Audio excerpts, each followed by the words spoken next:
Katya Williams, I can't believe it. Is it really you?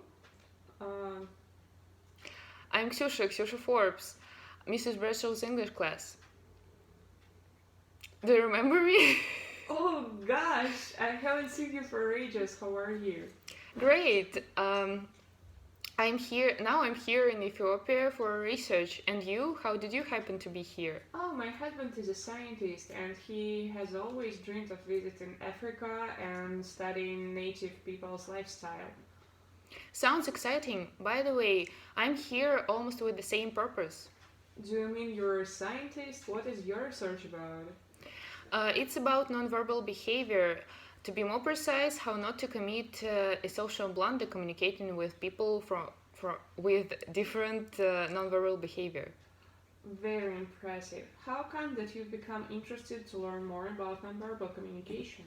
To tell you the truth, some time ago I read an article about the Peace Corps volunteers who turned out to treat Ethiopians like dogs.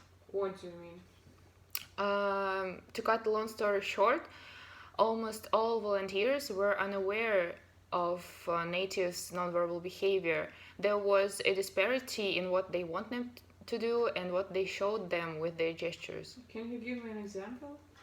For example, the volunteer working at a health center went to the waiting room and called for the next patient, as she would in America, by pointing her finger to the next patient, beckoning him to come. However, it is an acceptable gesture for children and dogs, but not for adults. A beckoning signal for adults is holding the hand up, palm down, and closing it repeatedly. I never heard about it. How weird. I guess I know why people are prisoners of their own culture because they interact within their own framework. And it's very important to learn to use the tools of nonverbal communication. Indeed, fortunately, there are 5 nonverbal channels that may help a visitor to understand people of another nonverbal behavior. Now we're talking. I have no idea about nonverbal communication here. Come on, spiel. So the first one is kinesics. It is movement of the body. Oh, I got it. And your initial example from the health center in Ethiopia was a problem caused by a kinetic sign, which had different meaning cross-culturally, right? Yes, you're absolutely right. Next one is proxemics, the use of interpersonal space. Does it differ somehow? I mean, I find comfort in talking or standing to people at a very small distance. South Americans would find it intolerably close.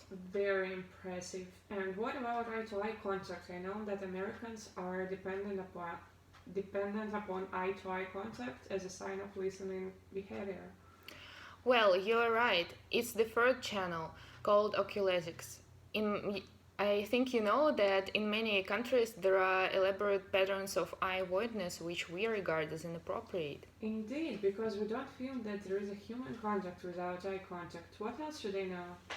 Chronemics, the timing of verbal exchanges during conversation, and the last but not the least, uh, haptics, the tactile form of communication. So, to crown it all, we should have high toleration for public contact and communication process with people of different nonverbal cultures.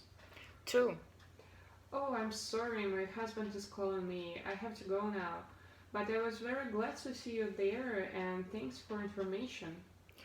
As my mother has always said, sharing is caring.